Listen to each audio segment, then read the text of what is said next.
Sorry, sis. Your husband likes me more. So I guess he's mine now. These were the words my younger sister, Natalie, said to me 15 years ago when I caught her having an affair with my then husband. My parents' response to my anger was unbelievably shocking. Fast forward 15 years, and out of the blue, Natalie invites me on a trip.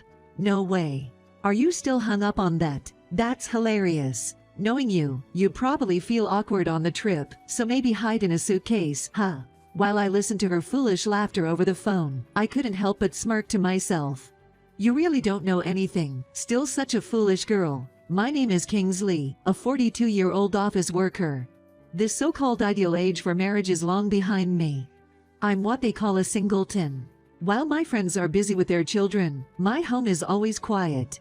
Once, I had someone to welcome me home. After all, I'm a divorcee. 15 years ago, I was married. His name was Brooks. Our marriage, which I thought was happy, crumbled within a year. Despite my efforts to balance work and marriage, Brooks apparently felt differently. One day, when I returned from overtime, I found unfamiliar women's shoes at the entrance. Following the sounds to the bathroom, I heard the shower running and recognized the voices of Brooks and a young woman laughing.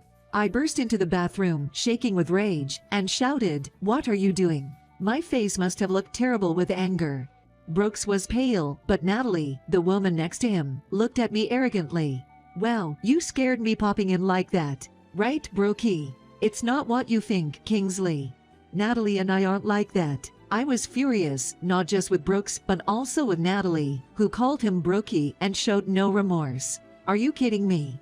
A husband showering with his wife's sister. Get dressed. We need to talk. While I glared at them with disgust, Natalie mocked, "Scary as ever, sis." Laughing, I told Natalie, "Do you even realize what you've done? I'm calling our parents." Her cheerful response gave me a headache. It was hard to believe this crazy woman was my sister.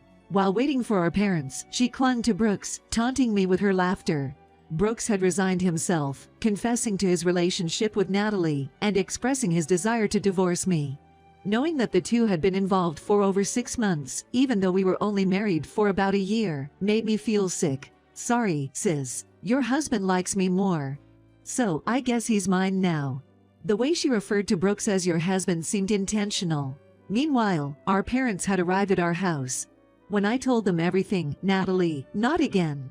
My dad sighed in disbelief. My mom shockingly suggested I step aside for their happiness, saying, "Well, can't be helped, can it? Brooks must have been lonely.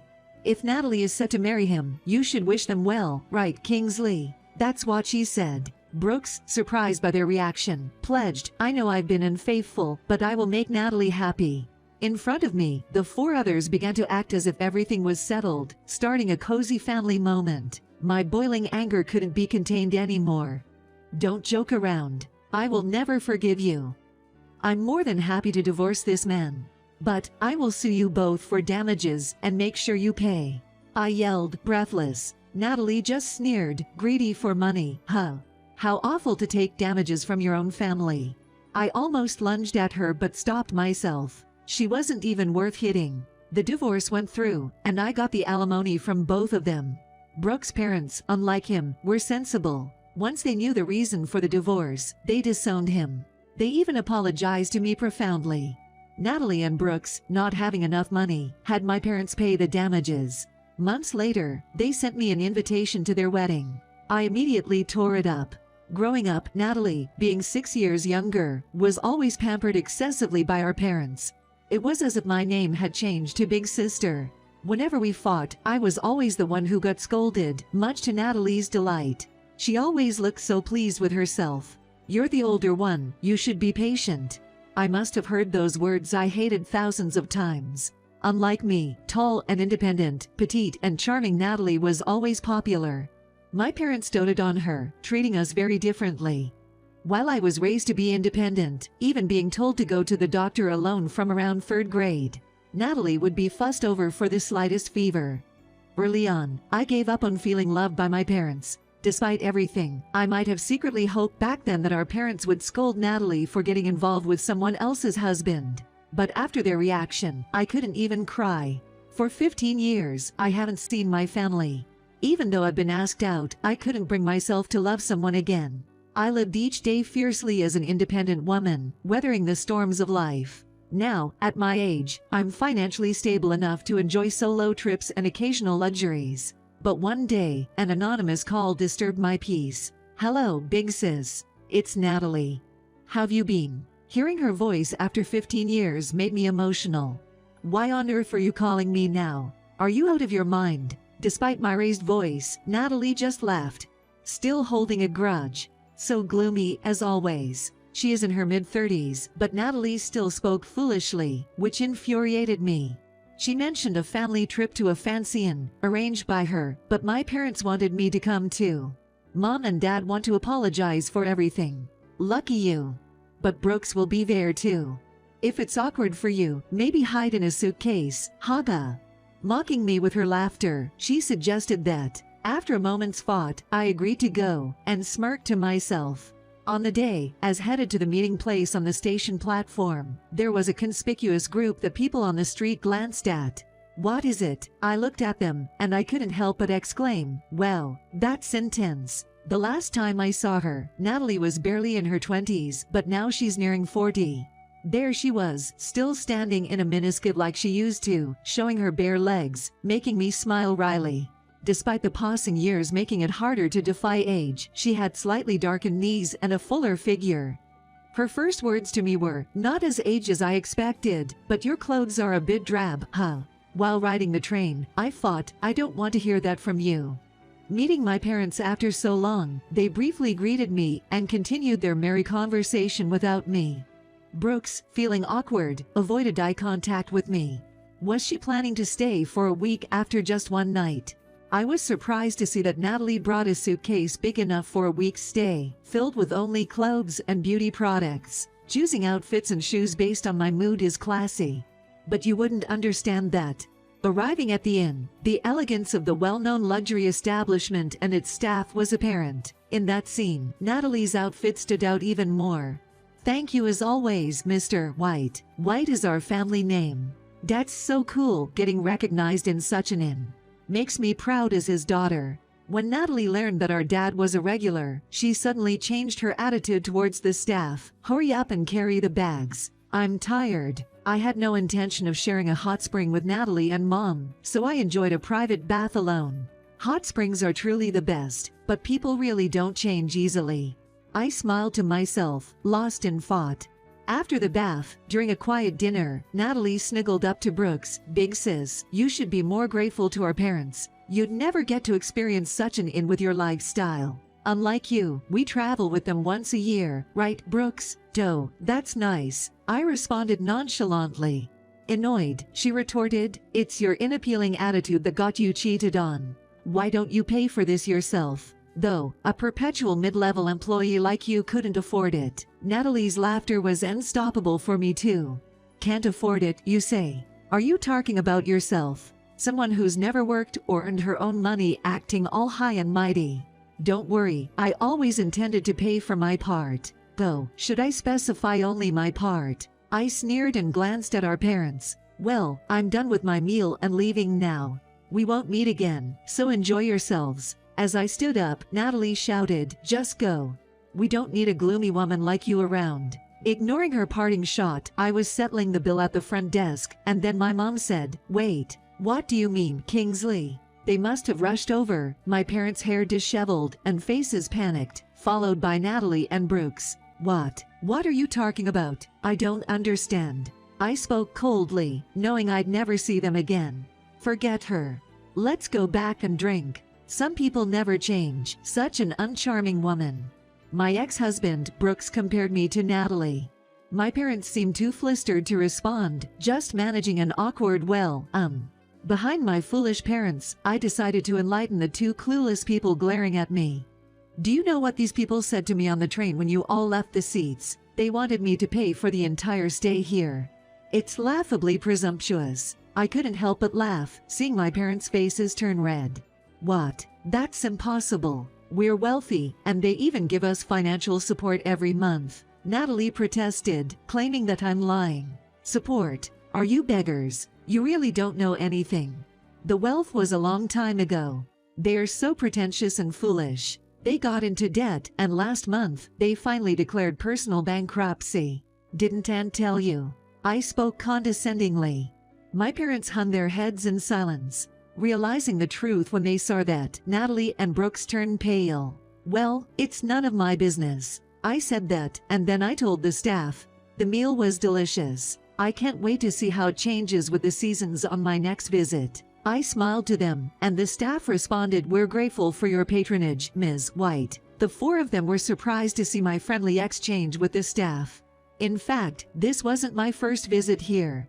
I'm actually a regular here, coming 4 times a year. I was surprised when Natalie mentioned this place. "How can someone like you afford such an expensive inn?" she exclaimed loudly, so I said to her, "The weaker the dog, the louder it barks. So annoying." "And Natalie, you're mistaken. I'm actually running a company, dealing internationally.